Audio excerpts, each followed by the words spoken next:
Dave, welcome to Millionaire University. So excited to have a conversation with you today, learn all about self publishing and all of the things that you do in your company. Thanks for chatting with me. Absolutely, and thanks for having me. Of course, will you give our listeners just a little bit of insight about what you do, what Kindlepreneur is, who you serve, just kind of the rundown? Yeah, absolutely. Well, just kind of a quick background about myself. I used to be in the military, and at one point, I was trying to find a way to get out of the military so I could be home with my family. I was deployed all over the world, and when you're deployed everywhere, it's not like you can start a brick and mortar or you can do certain business things. And that's where I discovered about Kindle Direct Publishing, which would allow me to write books, which I could do that when I'm out to sea or wherever I am, put them up on Amazon, the world's largest bookstore. And Amazon takes care of all the sales for me, both print, ebook, audiobook. Basically, I get it up there. And, when I wake up, there are sales. They take care of sending the product. They take care of any refunds, all that. I just get the money.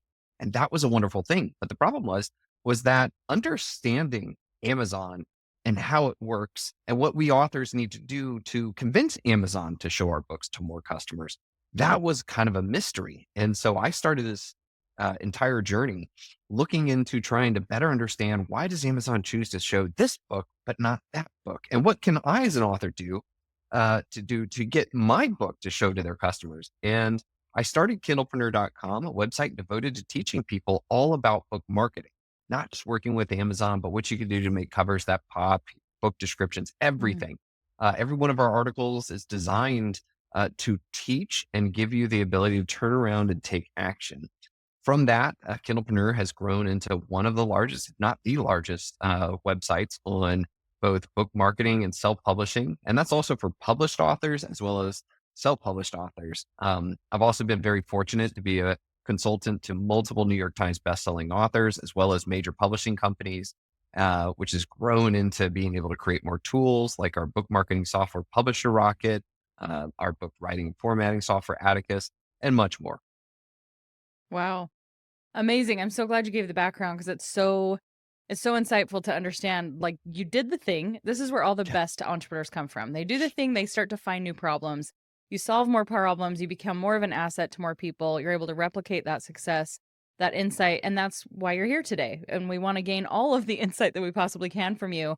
I have so many questions. I personally have looked into Amazon KDP, and Yeah. I think that there's so many questions, and you can get into a point where you don't even know what you don't know. So I'm going to do my best to represent the great masses today of people who have no idea what you know. And we're going to try and get some of the technical questions and then even just maybe some of the limiting beliefs that we might have around self-publishing. So let's do that. If you're open to that, we're just going to like pick your brain for all the things cuz you know your stuff. Let's go. Okay. So my first inclination is, we've kind of had this societal shift where it used to be the thing to shoot to become a New York Times bestseller. Is it Mhm. true that you can't really hit that New York Times bestseller list if you self-publish? Is that still a rule? No, it's a lot harder though. And also Okay. too, it's been kind of sad. The New York Times bestselling list has, like, there's companies out there where you can pay a very large amount of money and they somehow, like, they've been caught publicly. I won't say any names, just, to make sure that, kind of cover myself a little bit, but you can just do a Google search and you'll see the news articles. There are companies that literally would promise, for a couple $100,000 or so, they would disperse the purchasing of your book throughout other areas so as to drive you up so you can hit it. When a lot of those stories started to come out, that really kind of diminished a lot of the interest that people have. But that being said, though, is that there are still ways that authors can either benefit from that, or they can also. I've seen a lot that are in the U.S. Today list, but even still, it's maybe that's a personal goal, and that's something you can definitely Mhm. drive for. So if it's not a personal goal, is there really any, I mean, I know it gives you clout, it gives you recognition, everything like that, but I think for that to hold you back from self-publishing or just getting the thing out there, I think there's Mm, a lot of different directions people have, right? This can be something that Yeah. complements my brand, helps me build authority. Is there good money to be made? Because you mentioned, like, I'm on the go, I'm in the military, I want a way that I can make money, sell the thing. So, are you seeing, like, a whole good stream of people who are able to make decent money just selling the books without even having to supplement that with a bunch of different offers or, treating it like a lead magnet versus Yeah. a whole thing? Absolutely. That's a really good question. And to best answer that, I'm going to bifurcate the market into two areas. Okay. Okay. There are, but before I get into that, let me start with a story. Okay. When I was in the military and I was selling my books, I was doing over $10,000 a month in profit from my books. And I was really excited. I was making more from my books than I was being a lieutenant commander in the Navy. That Hmm. being said, though, as I would talk to my family, I was like, "Hey guys, I'm gonna stop. I've done 11 years in the military. I'm not going to go to the 20. And I'm just, I'm going to work on my books." And every one of my family members thought I was absolutely crazy. They just thought I could not talk to them about it. They were like, I would say, "Look, I'm making more money from this." They're like, "But what about your family?" I'm like, "I'm making more money, guys. So like, come on." And finally, I was talking to my grandmother. Her name was Muzzy. And I said to her, I'm like, "Muzzy, just out of just desperation, I said, look, Muzzy, I'm a multiple best-selling author. Okay. And I was on Amazon. And I told Hmm. her on Amazon. All of a sudden it clicked. That was it. She was like, "Oh." And now I was the favorite grandson at her bunko nights, with her girls, "Oh, my grandson's a best-selling author." And I explained to her it was Amazon, but that didn't matter. All of a sudden it clicked in her mind. And that was huge. And what's interesting about this is that we as authors, we might know that it's very easy to become an Amazon best-selling author. And that's something we can dig into a little bit, but it's very easy. But the rest of the world, and to us authors, we might say to ourselves, "But we know it's easy, so it's not that great."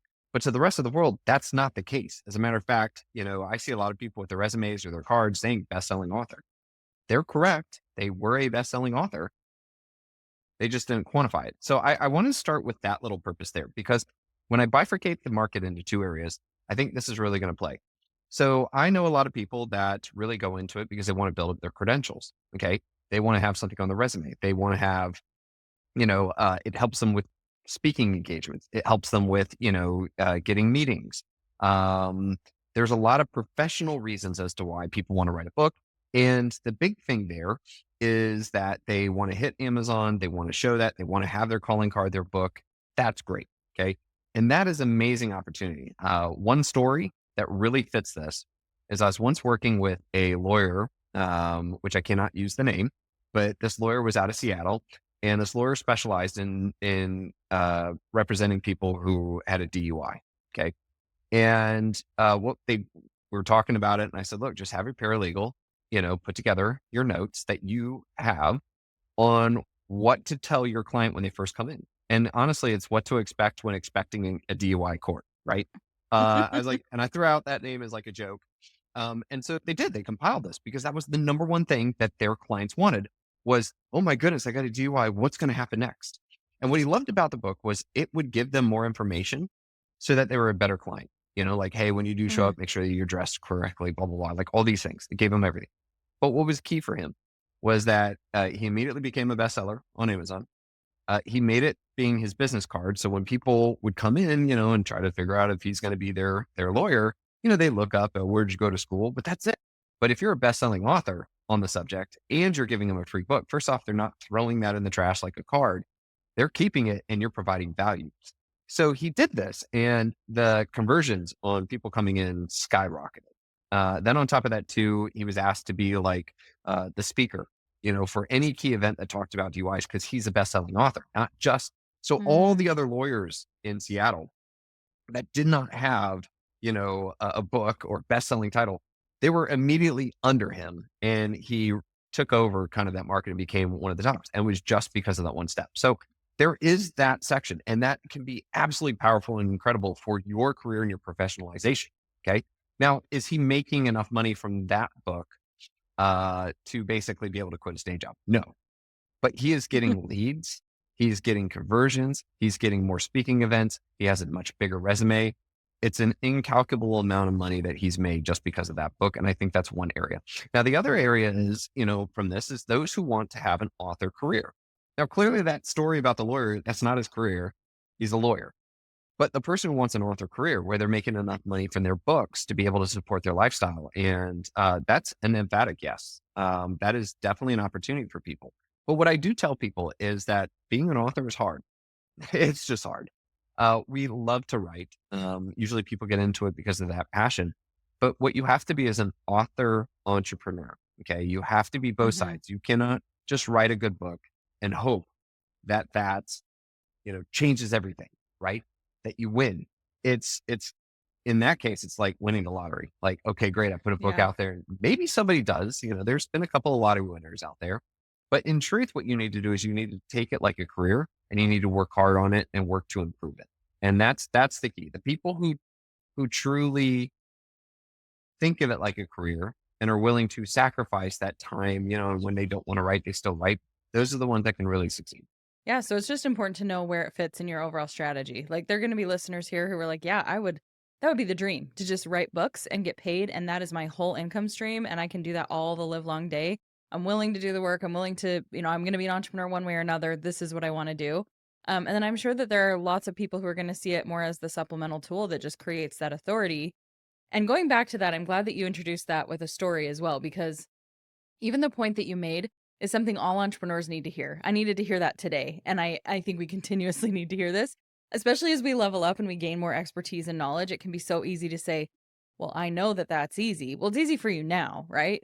And I'm Mhm. not even saying like you have to acquire this huge long technical skill to become a best-selling author, but not everybody is willing to do that. They're not all willing to put forth the effort. So, yes, I feel like it's the difference between simple and easy, and sometimes it is simple and people won't even do the simple. Sometimes it's easy because you paid your dues and you've gained that knowledge, and Right. it shouldn't be the thing that like causes you to play smaller or not own that. It should be actually the thing that you utilize as leverage. So, I think it's Absolutely. really really good awareness to understand that it is we are making this shift where yes, it's really cool to be a New York Times bestselling author. For me personally, it's one of those things where I'm like, yeah, it's cool and there's a lot of people who are going to think that is the top thing, and then you also know you've peeked behind the curtain and seen this is a very strategic process. This doesn't mean you have the best book. This means you hired the best team to help you sell in a good variety of places so that you hit that list. So, I think I love that, and I think it gives us the freedom to say, when we're looking at this, what's our goal? What's our vision? What's our dream with writing? So, let's get into a little bit of the technical too, because I love that you talked about this has to be you have to be an entrepreneur if you're gonna Mhm. publish the books. I think either way, right? You're gonna be an entrepreneur, you're gonna have to do more than just write the book. But let's even get into the writing. How much do you need to have already planned the strategic approach to what you're writing before you even begin writing? Like, what would you recommend to somebody? Well, fiction and nonfiction are going to be very different in how you approach that. Just starting for fiction itself, what's going to be key is that you, as the author, really need to understand that genre. Okay, you really need to understand the tropes that exist. Mhm. And granted, people like to be super creative, and I get it, but there's a large amount of market that knows what they want and that they're looking for certain tropes and certain things. And if you don't understand that, you're not delivering to your market. Okay, now, that doesn't mean that you have to be a square peg and you cram yourself through a round hole, but I am saying that understanding what makes your genre attractable is going to make your writing a lot more digestible by your target market. So, really focus on your tropes and understand that, it really needs to be an area where you truly understand and love. Okay. With regards to nonfiction, though, nonfiction is a little bit different. What happens with nonfiction is I recommend that people do their market research before they write it.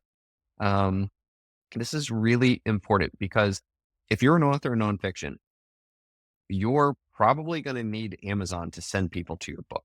Okay, that's Mhm. probably going to be the best way for you to make new customers and to make sales continuously and to grow the other components. Um, Doing your market research before you start writing the book can set you on the right path. For example, I was working with this author that we wrote a book on how to sell art. Okay. And the problem was that the person was getting a lot of negative reviews. They were making sales and they were being found, but they were getting a lot of negative reviews. And I said, we looked at the reviews and I kind of figured out what it was. But I also did market research. We used a tool called Publisher Rocket, which tells you what people type into Amazon, what they're looking for, and so this really helps with your keywords. So I did research on this particular person's book, and what I found was there were more people on Amazon typing in the phrase how to sell art online than they were typing in the phrase how to sell art. And what happened was that this particular author had wrote this entire book about the physically selling art and didn't talk about online components, but like a mention. I was like, okay, well, there Mm, you go. And sure enough, that was connected with all the negative reviews. People were looking for it. They found this book. They thought it covered that. Then they were disappointed and they just bombed it on the reviews. So this particular author went and added an entire another section to the book that was online. So adding to it, targeted the online component to the keywords so that people, when searching, she was definitely number one. And her sales skyrocketed and the reviews went wow. right back up to fives. And so if she had known that from the beginning, she would have been able to add that and incorporate it in there. Another thing that I tell people too is that, look, if you're not some famous author or you're not some famous um, or big name in your industry or something like that, making sure that you're able to write a book that gets in front of Amazon's market can start to make you into one of those. And I think it's a wonderful way to get your foot in the door. A long time ago, I was doing research and I wanted to write a book on Evernote, right? Using the software Evernote. It was really hot back then. Okay. This is a long time ago. Yeah. Um, and I could have been one of the other 52 books that are like how to use Evernote. I'm not, at the time, this is way back in the beginning, I was not, a big name or anything.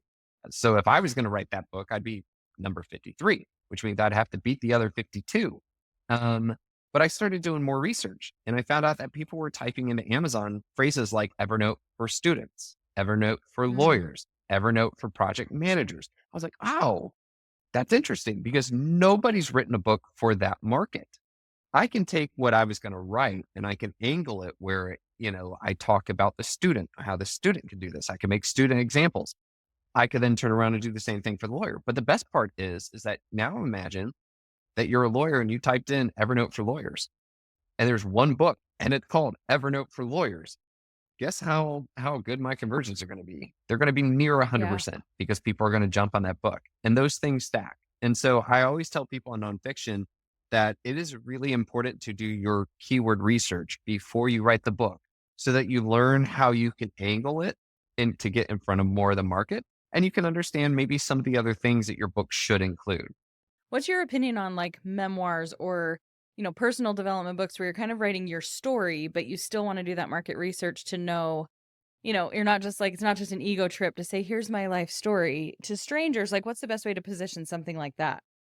Yeah. So memoirs are probably, I'm going to say, probably the most difficult to market because I Mm-hmm. always tell people memoirs are technically the crossbreed between fiction and nonfiction.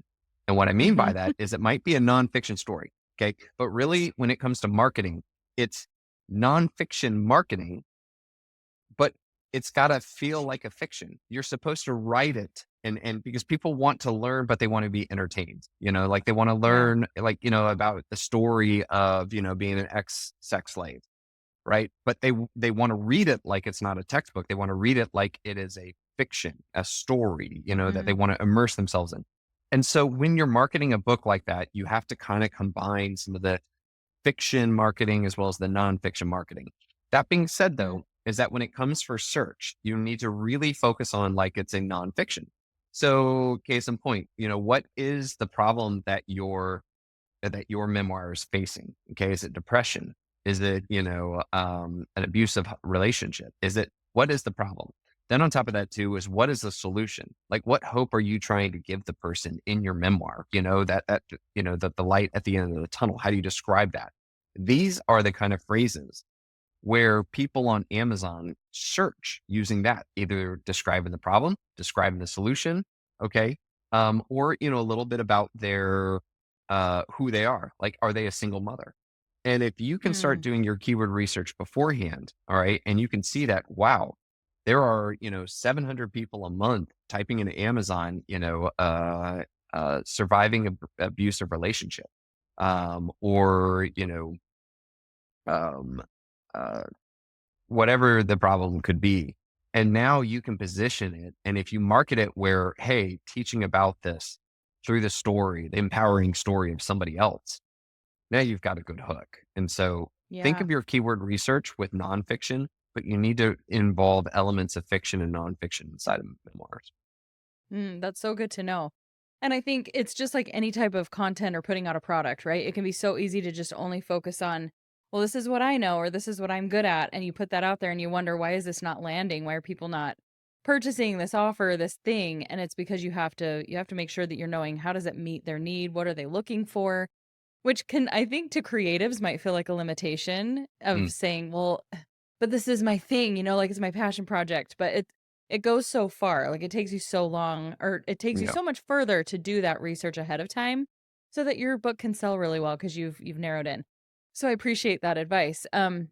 So with that being said, when you've done that keyword research and you're even looking at titling, are we talking like this is really important to even guide Mm, the direction of your title, subtitle? Because if you're positioning on Amazon and you're maybe unknown to most people, you yeah. really have to hook people in. The title has to be pretty clear, right?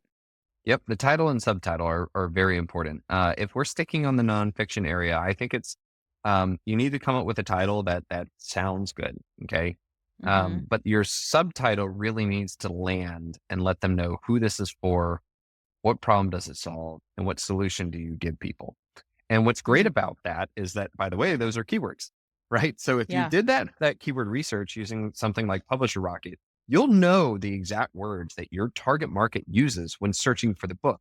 Now imagine, like I said, if I'm a lawyer and I type in Evernote for lawyers and the book is called Evernote for lawyers, you know, well, there's a Yeah. much better chance I'm going to buy that. And so, it could be something like, your title could be something like Coming Out of the Shadow, right? Okay, cool title. That sounds interesting.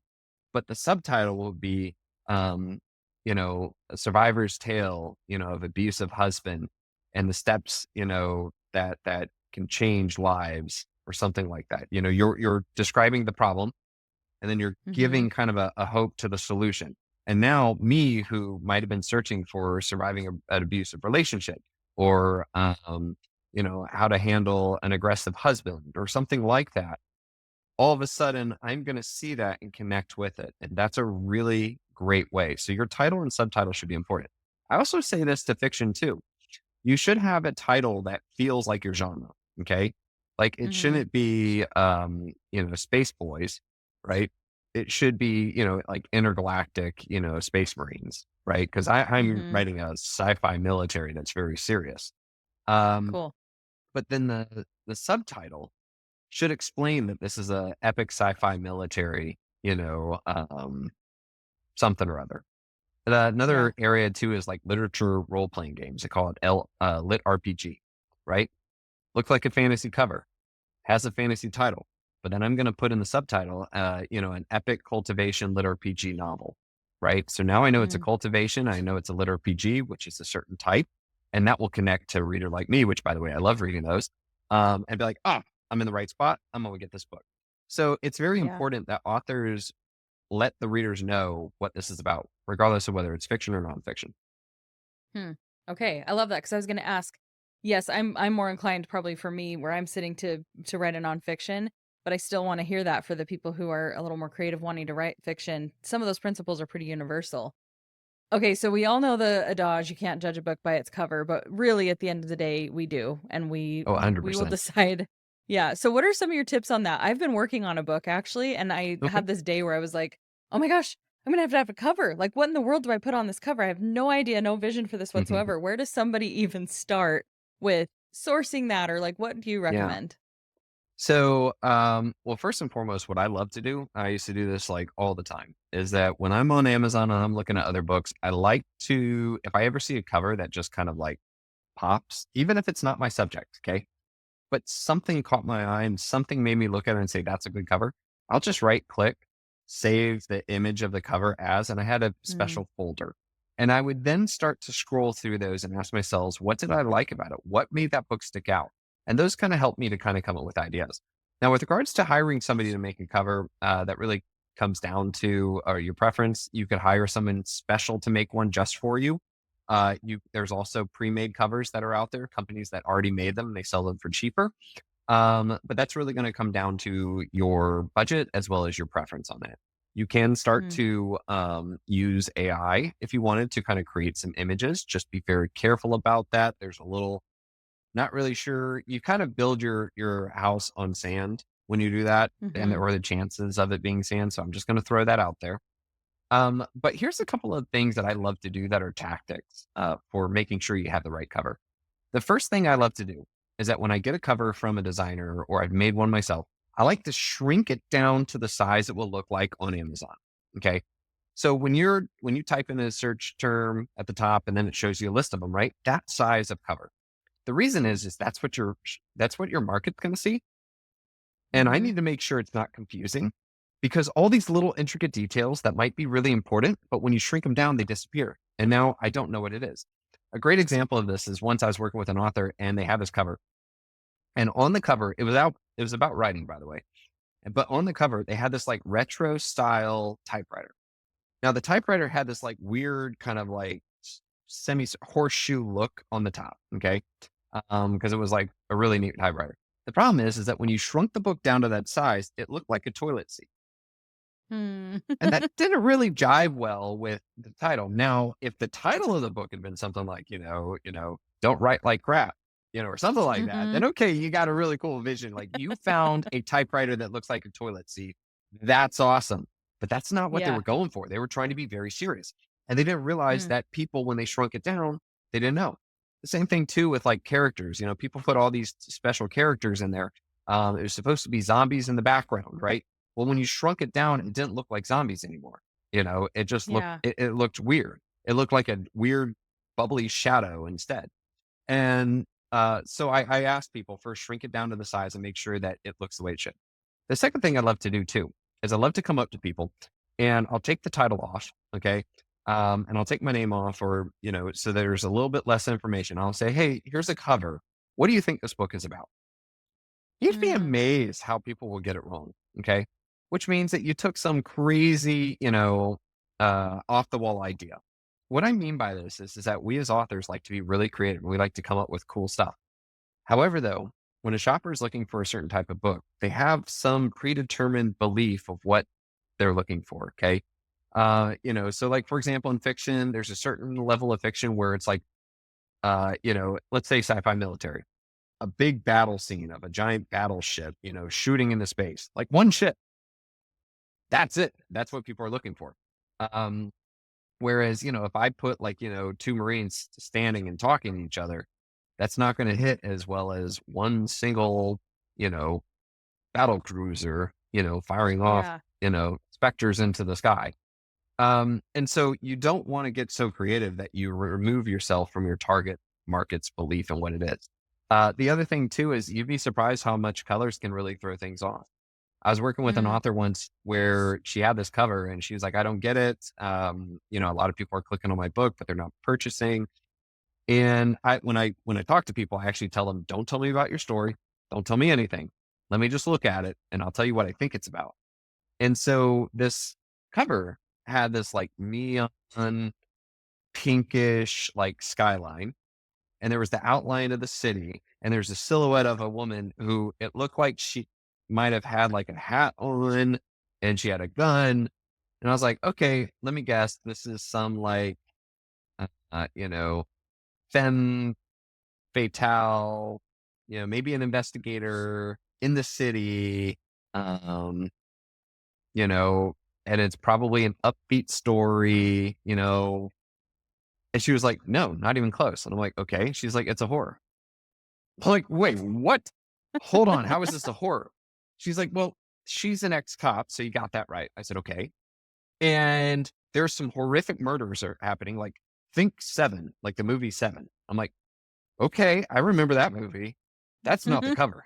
Like, This is I've not seen the this. cover of There's no Seven. hot pink. There's no hot pink. And then on top of that, too, it looked like a femme fatale. Like she looked like, like she was wearing tights, and standing there like she thought she was, cool. Like that's not a horror. And I mean, it Yeah. was technically a psychological horrific thriller. And there was nothing Mm. about that cover. And that's why she had people finding and clicking on it, but then they would read the book description and they're like, "Oh, whoa, whoa, whoa, this is not what I was looking for," and they'll back out. Yeah. So, really Mm. making sure that you do that. So, I always like to show people the cover, not tell them what it's about, and say, "Hey, what do you think?" And when I start to hear people say over and over again the wrong thing, I'm like, "Ooh, ooh, okay, there's something wrong here. There is a Yeah. disjoint between what my market sees and what my market thinks. Let's go ahead and solve that." So, those are a couple of Mm. tips I recommend. Those are huge tips. Really, really good. I appreciate that insight. And I think, doing the research, finding what you are drawn to, and then even like you said, testing it with other people, show it, see what the Yeah. response is. You might love it. It might, make you feel all warm and fuzzy. but that's not good actual market research. So one of Okay, my so favorite stories, by the way, on this, I was yeah. working with an author named Orson Scott Card. So he wrote the Oh, Ender's Game, right? By the way, he uh-huh. goes by Scott. So Wow.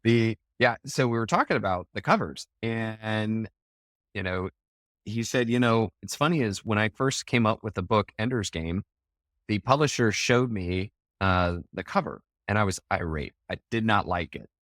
Like, well, what do you mean, Scott? And he goes, well, it's a spaceship.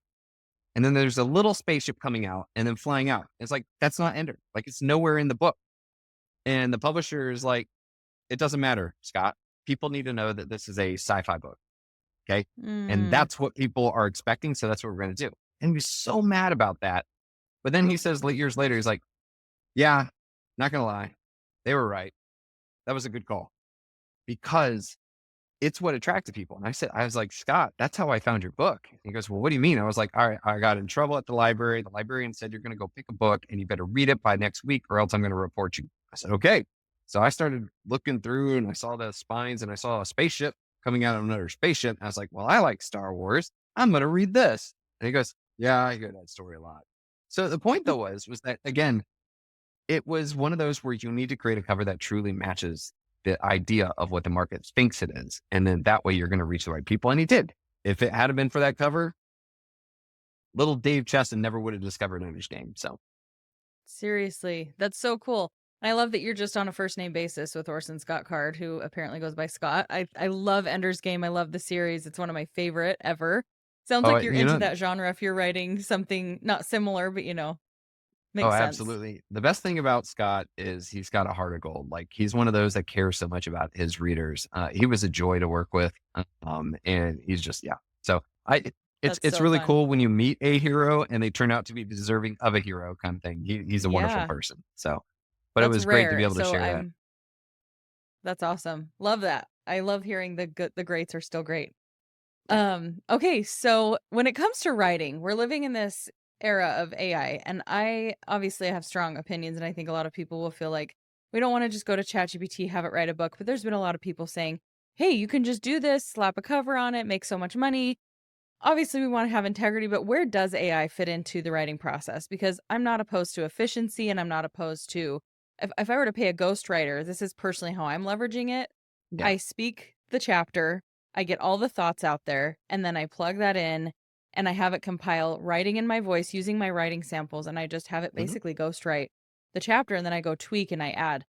Is that something that hinders you in any way with even like KDP? I know you have to maybe disclose that that you used AI to write, but let's just have a little conversation where you think AI fits into this. Yeah, it's a great point. I don't know where US law is going to turn on AI and writing. I don't know where platforms like Amazon are going to treat it. They do ask you if you did do it or not. Right now, nothing happens, based off of your Mhm. response.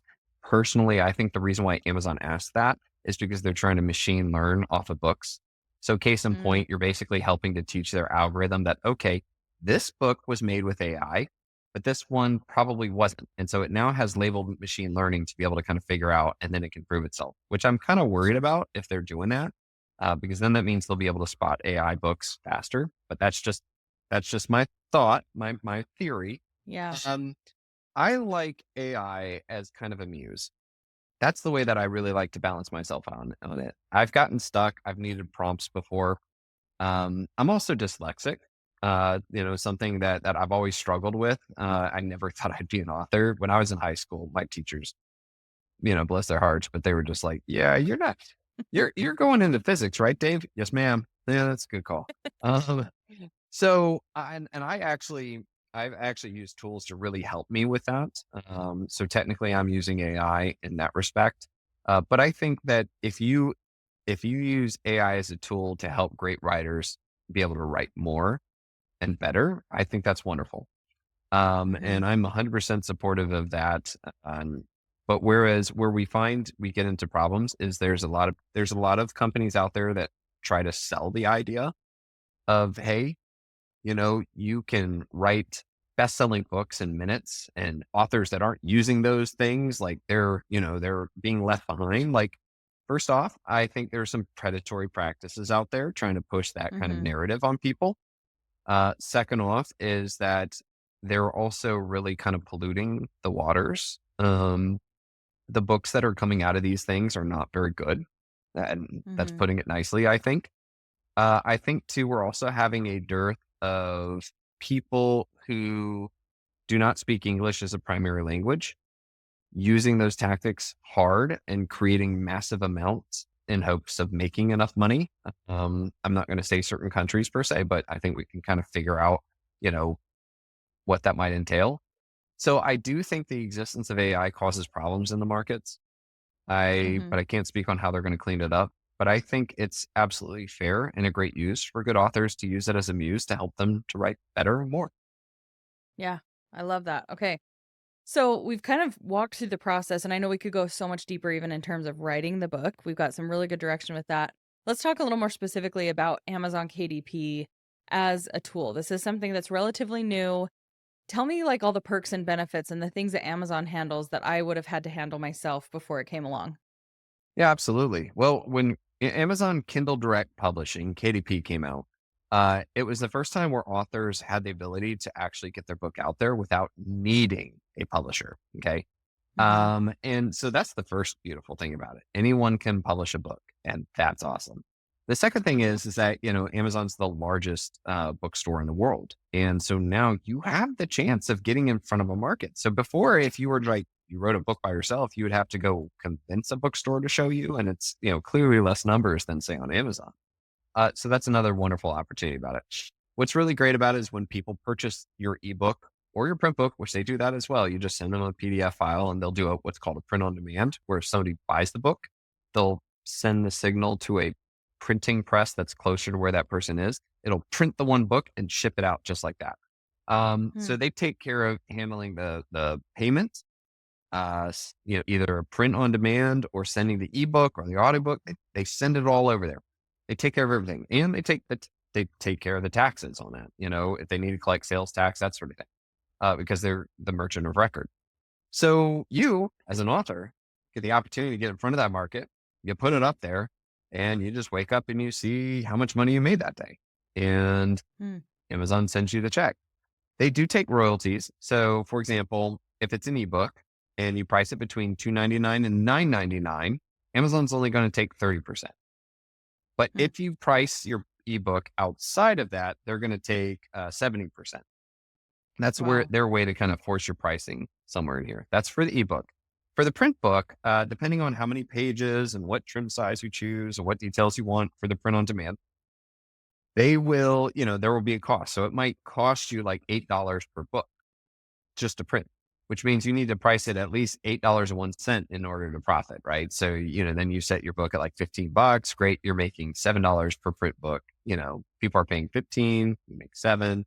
But again, they take care of all the shipping and handling there. So that's Mm. really kind of a quick overview of KDP. And like I said, the beautiful thing about it is it allows anyone listening here to be able to take a book and legitimately have your book on the market, have people, strangers, being able to purchase and read and enjoy what you have to do, and you get to sit back. Mm. So it's just nice. Cool. So do they take royalties on print as well, or is it mostly just the cost to print when they fulfill The those? royalties are kind of inside of the cost to print, Mhm. and there's Okay. depending on if you do print on demand through them. Okay, there's a lot of options you can do. You can also have a printing press pre-print, like 1,000 copies and send them in to Amazon and sell them. Fulfillment by Amazon, FBA. You Mhm. could use another company like Ingram that can then send it. There's a lot of other ways, and then they have ways of making sure that Amazon gets paid if you do one of those. Mhm. Different costs there. Yeah, so it's really just testing out, finding what your ideal margins are, especially when it comes to book length and everything like that. Is there like a recommended book length when it comes to fiction, nonfiction, not just in terms of cost, but even for like likelihood of people to purchase? Do people look at book length? Is that something you want to consider before writing? You know, I would say that if it's in a physical store, book length is a big deal, right? Mhm. But when it's in an online store, people aren't looking at the number of pages. And, Mhm. we did a heat map study on where the eyes of the customer go when they're shopping for books on Amazon. Nobody ever hovers over the page length. We just assume it's going Mm. to be what it is. So I wouldn't worry too much about that on online sales. But if you have your books in stores, you might want to think about it. We did do a study where we analyzed the bestsellers in a whole bunch of categories from nonfiction to all the different fiction genres and things like that. And then we took the average of what the number of pages were. So you can probably just Google, how many pages should my fantasy book be or anything like that. You'll see some of the information Mhm. there. So at least you have maybe a guide to kind of Yeah. use when trying to build that. But think of it as a guide, Cool. not as a rule. Yeah. Okay. So if I'm looking at timeline, because yes, we can utilize AI, we can speed things up. We don't necessarily like that promise. Write a book in a day, get it all published. But Hmm. let's say that you are pretty far along in the process. Maybe you can get the book just hammered out in a few days. What is the turnaround time to get that formatted, uploaded? I know this is a lot of what you guys provide with Kindlepreneur. Are you guys more education or do you do the service for people and get their books up? No, we're education, but we do have a Okay. software called Atticus that's a book writing and formatting software. If you're writing your book in there, it's really quick and easy to just format your ebook and print book and send it into Amazon. I tell Awesome. people, and the reason why I recommend that people actually do the formatting themselves is a couple things. Number one is that if you're using a professional formatter, it's going to cost more than the software. The second Mm, thing too is that let's say after you paid the formatter to format your book, you realize you made a mistake, or you want to update the back matter, or you want to change something because you saw that people are complaining about a certain page or chapter, or whatever. You gotta go fix it, and then you gotta go pay the formatter to do it again, which mm. is, can be kind of a gut punch a little bit. I've had to do that once, wasn't a fan of it. And by the way, the reason why I had to do it was because I had version control issues with my editor. My editor and I were sending back and forth, and I submitted the wrong final version. And by the way, I say that because let me tell you, anybody who's written a book, we for some reason don't delete the copies of our book, and so we're like final. This is the final, final, all caps final. Publish this one, stupid. Like these are the names of the files we put on there. And so I must have chosen the final instead of publish this one, stupid, and send it into the formatter. The formatter formatted it without like a chapter. A certain chapter was missing at the Uh, end. And that's 100% on me, but it was a gut punch. So yeah. please note that if you are working with a formatter, know that you're probably going to spend. It's very easy to learn software like Atticus or any other book formatting software, and that gives you control to make updates. Does Amazon, because you said you recommend formatting it yourself in terms of using Atticus or something like that, but can you just upload the PDF and Amazon will format it and it's maybe not quite as good? Is that what you're saying? No, they won't. You have to have, especially on PDF and EPUB. So EPUB for ebook, PDF for print book. You have to make sure that you have the right margins and trim, Mm, set. You have to make sure that you've done, like, there's all these things to do, and there's easy buttons to click it, but Amazon does not do that for you. And by the okay. way, if you do submit something and it's not well done, remember that every time somebody purchases your book and gets this print on demand that looks weird or janky or unprofessional, believe me, they're going to hit you in the comments or on the reviews. So Yeah. might as well just do So that we don't right. want But that. no, Amazon won't lift a finger on that for you. Okay. Cool. Amazing. All right. So just for the last little bit, I want to talk a little bit about marketing, kind of going back to what we were saying, entrepreneurial. It has to be an entrepreneurial mindset. Obviously, we're utilizing that in the writing, all these pieces that we've talked about so far. And you mentioned something earlier on, like we want to optimize title, keyword research, so that because especially if you're in nonfiction, Amazon's kind of doing some of the work to help people find your book. What do you feel like is the responsibility of authors too, to not just throw the book on there and like hope for sales? What are you Mm. encouraging authors to do in terms of marketing their own social media content? Let's talk specifically about nonfiction first and then fiction as well.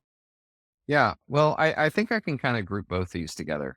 Okay. Because one of the things I like to tell authors is the biggest mistake authors make is that they try to do everything in marketing and they do nothing well.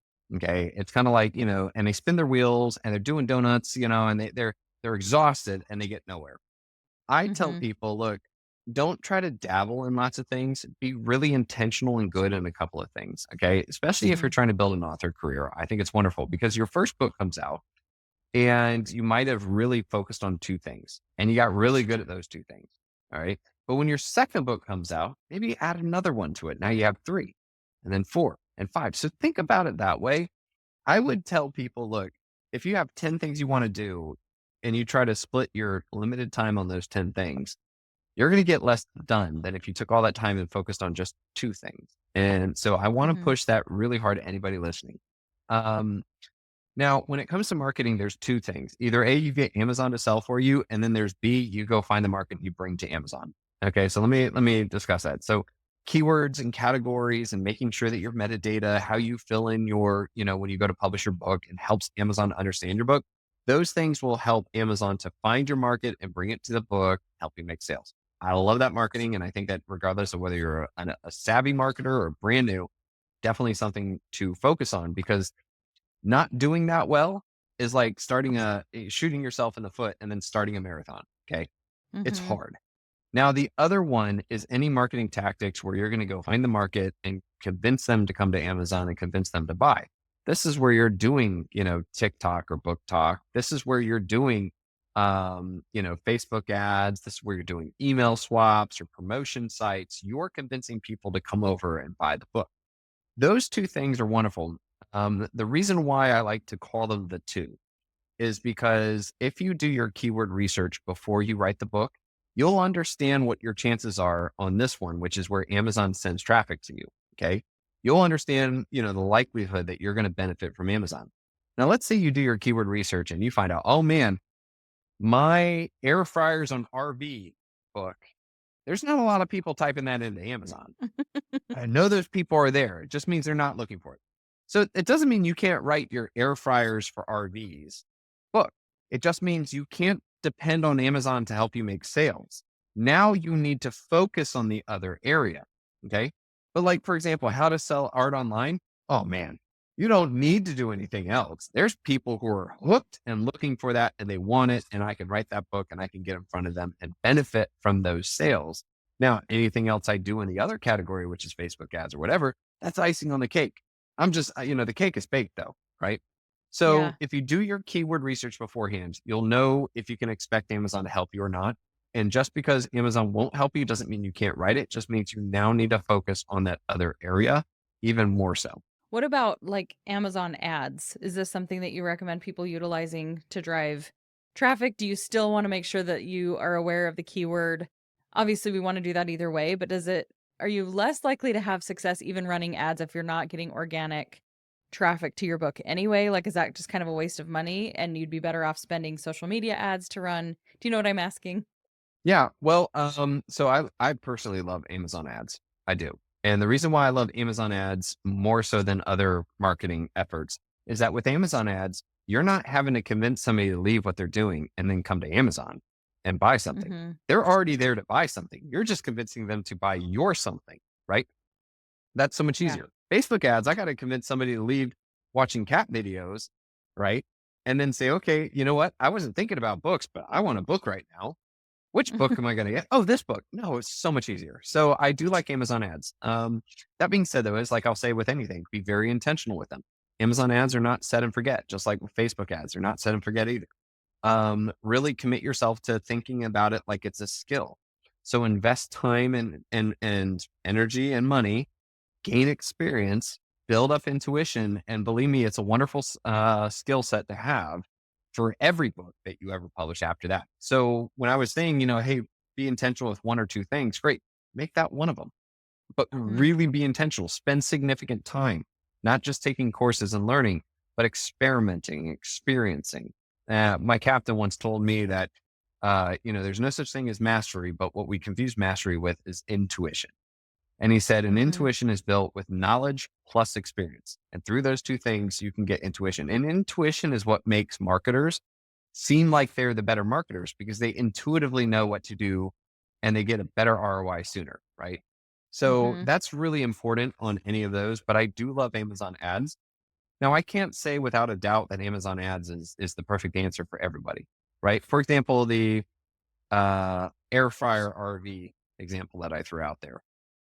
I mean, you can try to advertise to some tertiary areas, but you're very, very niche subject. Like I Yeah. don't think that's going to help broaden, or get you.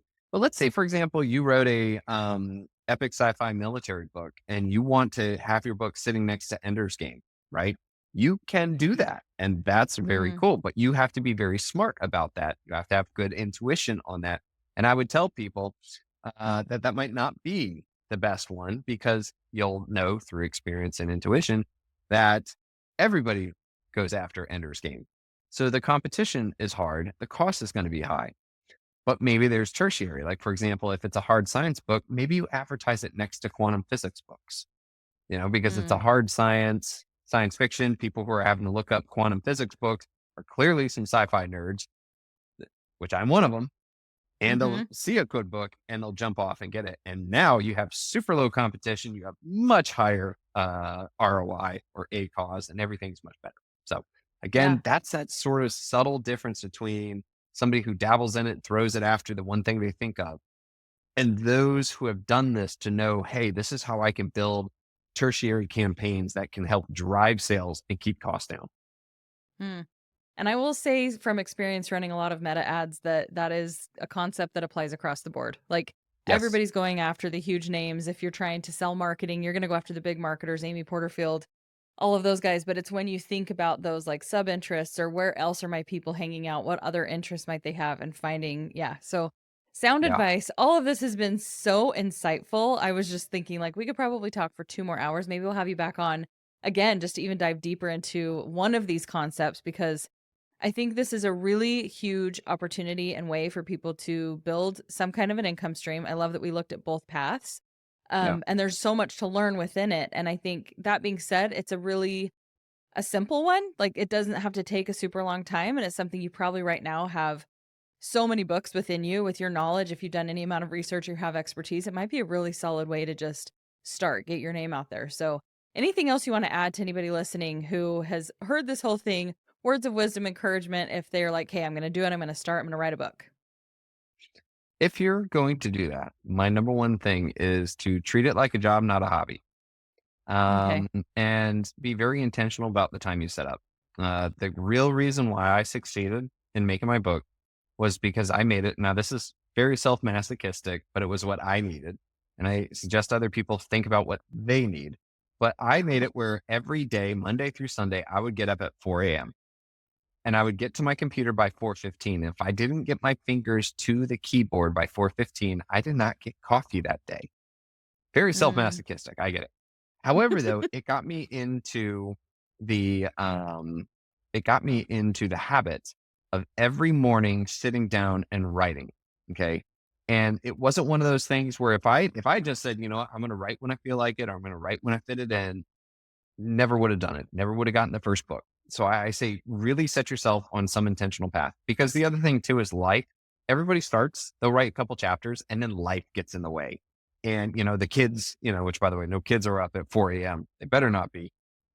But they're like, it's like 7 p.m. and I'm like, I'm gonna write. And I've got, hey dad, read me a bedtime story. It's like, oh boy, and so I go off. And that's what kills the momentum. Not Mhm. family. I didn't mean it like that, but not being able to protect your time and being very intentional about what you're doing and only writing when you feel like it. Let me tell you, there were many mornings at 4:15 I did not feel like writing.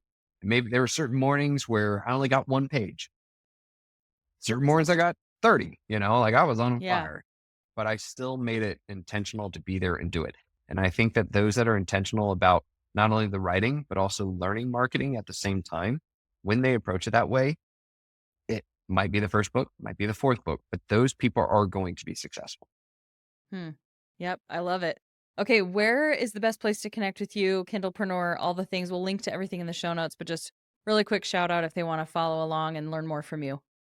Yeah, you can find me on kindlepreneur.com. I also have, if you scroll down to the bottom, there's a link to the contact page. I still answer all those questions. So if we said something that you might be like scratching your head, be like, wait a second, I don't understand that. Or can you explain that a little bit more? Hit us up. More than happy to answer Cool. Thank you so much, Dave. I loved learning from you. Thanks for sharing all of your insight, just being an open book with us, if you will. that. It's been Well awesome. played. I know, I know. What can I say? Comedy in the off hours. Thanks again. It was great. Absolutely. And again, thanks for having me. Of course.